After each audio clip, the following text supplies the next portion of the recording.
Ada seorang sahabat bernama Umair bin Hamam. Umair bin Hamam ini teman-teman sekalian adalah salah satu sahabat yang sempat ikut di perang Badar. Waktu Nabi sudah atur pasukan, musuh sudah depan mata, ini tinggal pecikan takbir perang nih. Sudah akan saling bunuh-membunuh. Lalu kata Nabi SAW dengan sabda yang masyhur dalam hadis Bukhari, demi Allah, tidak ada seorang pun dari kalian sekarang yang hadir di perang Badar ini, di kancah peperangan ini, terbunuh menghadapi musuh, kecuali pasti masuk surga yang luasnya seluas langit dan bumi. Umair ini, Ibn Humam, kebetulan lagi pegang 2 butir kurma di tangannya. Lalu dia bilang, bakhin, bakhin. Bakhin itu indah sekali ya Rasulullah, indah sekali, ulangin ya Rasulullah. Kata Nabi SAW, demi zat yang ubun-ubunku dalam agama, maksudnya demi Allah, tidak ada seorang pun dari kalian di sini yang terbunuh di kancah peperangan sekarang ini, perang Badar, kecuali pasti masuk surga yang luasnya seluas langit dan bumi. Umair mengatakan, bakhin, bakhin, dengan semangat dia. Maka kata Nabi SAW, katakan Nabi, kenapa Umair? Kenapa kau bilang bakhin, bakhin? Maksudnya indah sekali ya Rasulullah. Kata Umair, ya Rasulullah, aku tinggal masuk ke medan perang ini, dibunuh oleh mereka orang-orang kafir ini, masuk surga tanpa hisab, seluas langit dan bumi. Kata Nabi SAW, iya. Kata Umair, itulah sebabnya saya mengatakan bakhin ya Rasulullah, saya akan kejar tuh. Umair ini rupanya dia manggil kurma, dia kunyah nih, sudah mulai pecikan tangan, Allahu Akbar, sudah mau saling nyerang nih. Umair makan dulu kurmanya, ada 2 butir kurma. Waktu dia lagi makan, dia bilang, wahai Umair, sesungguhnya kalau kau habiskan kurmamu ini, masih lama kamu dapat surga.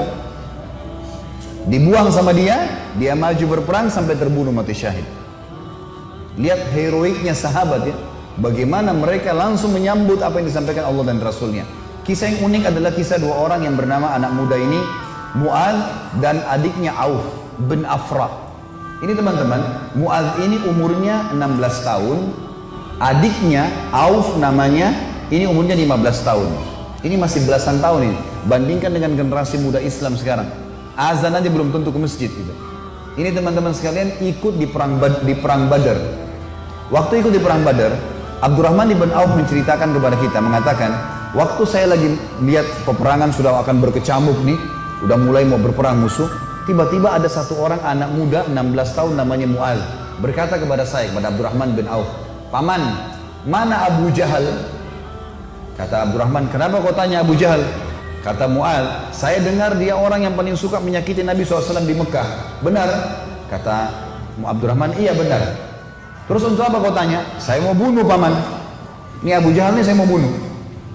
Kata Abdurrahman, baiklah. Kalau saya lihat nanti, saya akan beritahukan kau dia. Karena ini peperangan orang-orang lagi berkecamuk nih, kita belum tahu. Nanti kalau kelihatan saya lihat. Maka si Mu'adz nunggu di sebelah. Datang adiknya namanya Auf. Tanpa janjian nih, adiknya dia, umurnya 15 tahun. Datang sebelah tanya yang sama, paman, mana namanya Abu Jahal? Kata Abdurrahman, kenapa kau tanya? Saya dengar dia paling suka menyiksa Nabi SAW di Mekah. Benar? Benar. Untuk apa kau tanya? Saya mau bunuh paman. Kata Abdurrahman, baiklah, kalau saya lihat saya akan tunjukkan. Kata Abdurrahman, sementara 2 di kiri kanan saya ini sudah ada gemuruh-gemuruh suara orang sudah mau perang. Tiba-tiba Abu Jahal dari kejauhan kelihatan. Abu Jahal itu dari kepalanya sampai kakinya, kudanya juga sampai kakinya semuanya besi. Yang kelihatan cuma matanya saja. Dia dulu di atas kuda, dikelilingi oleh 10 baris pasukan. Nggak bisa ditembus ini. Bayangkan kalau satu orang berdiri, ada orang buat lingkaran pertama, lingkaran kedua, sampai 10 lingkaran. Gimana caranya menembus nih? Kata Abdurrahman, waktu saya lihat saya bilang, itu Abu Jahal. Waktu saya bilang itu Abu Jahal, kata Abdurrahman, demi Allah, si Mu'adz sama Auf seperti 2 anak panah yang melesit ya, dilepas dari busurnya. Lari dua-dua ini, menembus 10 baris itu. Tebas sana, tebas sini, naik di atas pundaknya sampai ke Abu Jahal. Dan dua-duanya menebasin pedangnya sampai kena ke pahanya Abu Jahal. Sobek pahanya Abu Jahal ini, berdarah, jatuh dari kuda, gitu kan. Abu Jahal ini rajanya mereka ya, rajanya orang-orang Mekah waktu itu. Dan kalau ini kalah, ini mati, berbubar semua di pasukan. Yang terjadi teman-teman sekalian, si Auf, si adik ini 15 tahun, dikeroyoki oleh pengawal-pengawalnya Abu Jahal, mati syahid. Si Mu'adz ini sempat nangkis-nangkis, tangannya kena tebasan pedang. Tapi dia sempat keluar gitu kan. Dia keluar dari medan perang, 16 tahun teman-teman sekalian. Diambil imamahnya, diikat tangannya sama dia. Yang sobek itu, diikat sama dia. Dia masuk melawan satu tangan. Waktu dia lagi perang, dia rasa tangannya ini mengganggu dia. Kesakitan kan? Dia mau cari mati syahid nih. Dia keluar ke kancah peperangan, tangannya ini diinjak sama kakinya, ditarik sama dia. Diputus sekalian. Dia masuk berperang sampai terbunuh teman-teman sekalian. 15 sama 16 tahun yakin mati di medan perang, ini adalah syahid. Gak ada rasa takut sama sekali. Ini luar biasa bagaimana.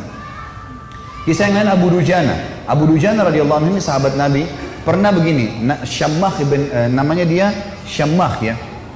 Syammah ibn Harith ini radhiyallahu anhu, beliau pernah teman-teman sekalian, Nabi SAW henuskan pedang di perang Uhud, lalu beliau berkata, siapa yang mau memberikan haknya Allah dan Rasulnya di pedang ini? Maka Hamzah berdiri mengatakan, saya Rasulullah. Nabi SAW tarik, nggak dikasih sama dia. Kemudian Nabi bilang lagi, siapa yang akan memberikan haknya Allah dan Rasul di pedang ini? Ali bin Abi Thalib berdiri, mau pegang. Nabi SAW tarik. Hamzah dan Ali ini terkenal pejuang kesatria Islam yang kuat gitu kan. Nabi nggak kasih. Nabi ulangi lagi yang ketiga, siapa yang memberikan haknya Allah dan Rasulnya di pedang ini? Maka berdiri lagi teman-teman sekalian, sahabat Nabi yang ketiga, yang sangat terkenal juga adalah Mikdad. Mikdad ini terkenal, Umar bin Khattab jadikan dia seperti kekuatan 1000 orang. Saya Rasulullah, Nabi SAW tarik, gak dikasih. Nabi ulangi yang keempat kali, siapa yang memberikan hak Rasulullah di pedang ini? Maka Abu Dujana ini, Syammah ini berdiri mengatakannya, Rasulullah, apa haknya Allah dan Rasulnya di pedang itu? Maka kata Nabi SAW, engkau mengambilnya dan engkau menghantamkan ke musuhmu pakai perang ini sampai pedang ini bengkok. Kata Syammah, baik Rasulullah, saya akan berikan haknya. Kasih ke saya pedang itu. Maka Nabi SAW pun memberikan pedang itu. Karena Nabi SAW ingin sahabat ini bertanya dulu apa haknya Allah Rasulullah di pedang itu. Maka diambil oleh Abu Dujana. Lalu Abu Dujana ini memegang pedangnya. Lalu imamahnya tadinya warna merah, warna hitam, diganti warna merah sama dia. Zaman itu kalau pakai imamah merah berarti mau mati gitu. Dipakai warna merah sama dia. Pedang itu dipakai, dipegang di dadanya sambil dia mengayun-ayunkan pedang itu di hadapan musuh orang Quraisy di perang Uhud ya. Belum perang ini. Lalu Nabi SAW lihat, Nabi mengatakan, sungguh perilakunya Syammah ini dibenci oleh Allah. Tidak disuka sama Allah nih, perilaku sombong. Kecuali di posisi seperti ini. Kecuali di medan perang. Boleh kalian tunjukkan keterampilan kalian depan musuh. Tapi kalau enggak, ya di lain ini Allah marah. Maka Abu Dujana pun akhirnya memegang pedang tersebut teman-teman sekalian. Yang terjadi adalah ada seorang sahabat namanya Ka'ab radhiyallahu anhu. Ka'ab ini berkata, waktu saya lihat Abu Dujana sudah mulai masuk menyerang musuh di medan perang, saya penasaran bagaimana Abu Dujana memberikan haknya Allah dan Rasul di pedang itu. Saya pun melihat ada satu orang kafir yang sangat kuat menyerang orang-orang Islam, tebas sana, tebas sini, badannya kekar. Maka saya berdoa kepada Allah di kancah peperangan. Ka'ab berdoa, semoga orang kafir ini ketemu dengan Abu Dujana. Ternyata Allah kabulkan doa saya, dia bilang. Tiba-tiba Abu Dujana ini berhadapan sama musuh orang kafir itu. Dan waktu berhadapan, mereka akhirnya duel berdua. Dan saking serunya duelan Abu Dujana dengan orang kafir ini, sampai orang-orang di kancah peperangan berhenti perang. Menyaksikan duelnya mereka. Karena luar biasa. Orang kafir berhenti, orang muslim berhenti. Menyaksikan bagaimana Abu Dujana perang. Sampai akhirnya Abu Dujana ditebas sama orang tersebut dengan pedang dengan sangat kuat, ditangkis sama perisai sampai perisai itu terbelah dua dan pedangnya orang kafir melengket. Maka Abu Dujana pun akhirnya menebaskan pedang itu ke arah orang kafir yang sampai membuat orang kafir itu terbelah bagian setengah badannya. Akhirnya matilah orang itu. Maka kata Ka'ab, aku pun akhirnya menghadap ke Abu Dujana dan dia berkata, wahai Ka'ab, bagaimana pendapatmu? Bagaimana yang kau lihat dengan ini? Maka dia pun tersenyum. Artinya Abu Dujana betul-betul mengerjakan apa yang diperintahkan oleh Rasulnya. Tentu dalam medan perang cukup banyak kisah-kisah teman-teman sekalian. Juga ada kisah yang sangat unik sebenarnya. Saya disimpulkan, insya Allah 1 menit saja. Ada namanya Hamrat Asad. Waktu para sahabat kalah di perang Uhud, ada 70 sahabat mati syahid. Sisanya, kan sahabat yang pergi perang Uhud itu 700 orang ya. 70 orang mati, jadi sisa 630 orang. 630 orang ini teman-teman sekalian semuanya luka parah. Kita tutup dengan kisah ini ya. Luka parah semuanya. Nabi pun berdarah pipinya, keningnya berdarah SAW, giginya pecah. Pundaknya sempat dihantam oleh Ibnu Qami'ah. Beliau mengatakan saya rasakan sakitnya sebulan. Ini sahabat semua, 630 orang luka semuanya. Dan minimal mereka luka 5 luka di tubuhnya. Di dalam kisah ini dikatakan teman-teman sekalian, pulanglah mereka ke Madinah di perang Uhud. Sedih, sahabat banyak yang kalah. Waktu itu karena awal peperangan menang, pulang ke Madinah. Waktu masuk di Madinah, tiba waktu maghrib. Sahabat-sahabat ini 600 orang banyak tidak bisa ke masjid. Nggak bisa. Ada 2 anak muda umur 14 tahun sama 15 tahun. Sama 15 sama 16 tahun. Tapi bukan si Auf tadi, orang lain ini. Ini anak muda ini saking banyaknya luka di badannya sampai ditaruh di atas kuda, lalu diturunkan, dimasukkan di dalam rumah, ibunya tinggal rawat. Nggak bisa bergerak apa-apa lagi. Sholat pun dalam kondisi isyarat mata. Udah sakit semua nih. Gitu kan? Baik. Habis sholat subuh teman-teman, turun perintah Allah. Ini 1 hari setelah perang Uhud. Ada perang namanya Hamrat Asad, nama lokasi. Hamrat Asad ini nama lokasi. Asad artinya singa. Hamrat ini wilayah warna merah karena gunungnya banyak warna merah. Perintah Allah kepada Nabi Muhammad SAW, perintahkan semua sahabat Muhammad yang ikut di Uhud kemarin, 630 orang yang luka itu, semuanya keluar lagi, kejar lagi itu orang-orang Quraisy. Pasukan kalah ya, luka semua. Maka tersebar berita, pemanggil-pemanggil Nabi, hai sahabat-sahabat Nabi yang kemarin ikut Uhud, bukan orang baru, yang luka-luka parah, semuanya oleh Nabi disuruh ngejar menuju ke Hamrat Asad, kejar Quraisy. Maka sahabat-sahabat banyak, diantaranya Usaid bin Khudair, ada yang lagi nempel daun untuk mengeringkan lukanya, dicabut sama dia. Sami'na wa ata'na, kami patuh dan tenang. Dicabut semua luka-luka mereka yang tempel-tempelan, mereka pergi sambil ngalir darah. Ada 2 orang anak muda 15 sama 16 tahun. Ini di sini di riwayat tidak disebutkan namanya, yang tertidur di atas ranjang, ibunya ngerawat, sholat pun dengan isyarat mata. Waktu dengar ada orang teriak, wahai yang hadir kemarin di Uhud, semuanya tidak terkecuali telah turun perintah Allah kepada Rasulnya Muhammad SAW untuk mengejar Quraisy. Tidak satu orang pun boleh tinggal di Madinah. Luka parah. Maka adik kakak ini bersebelahan tidurnya. Kakaknya bilang, wahai adikku, tidak mungkin kita tinggal di atas ranjang begini sementara panggilan Rasulullah ada 16 dan 15 tahun ini.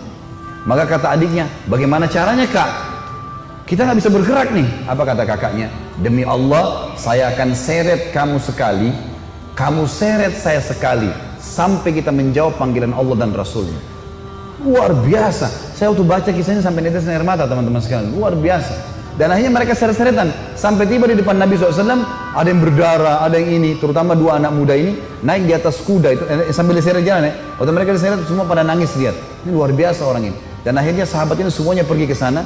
Pas Quraisy dengar 630 pasukan yang kemarin kalah, tidak ada orang baru yang datang, bukan tenaga baru cuma yang kemarin mau berperang, Quraisy tidak berani kembali. Mereka takut. Ini jangan sampai luar biasa nih. Kok bisa sampai luka parah mau kembali gitu? Maka mereka tidak berani kembali dan tersebar berita kalau setelah kekalahan di Uhud, 1 hari setelahnya di Hamrat Asad muslimin memenangkan peperangan. Dan ini mengobati luka-luka mereka.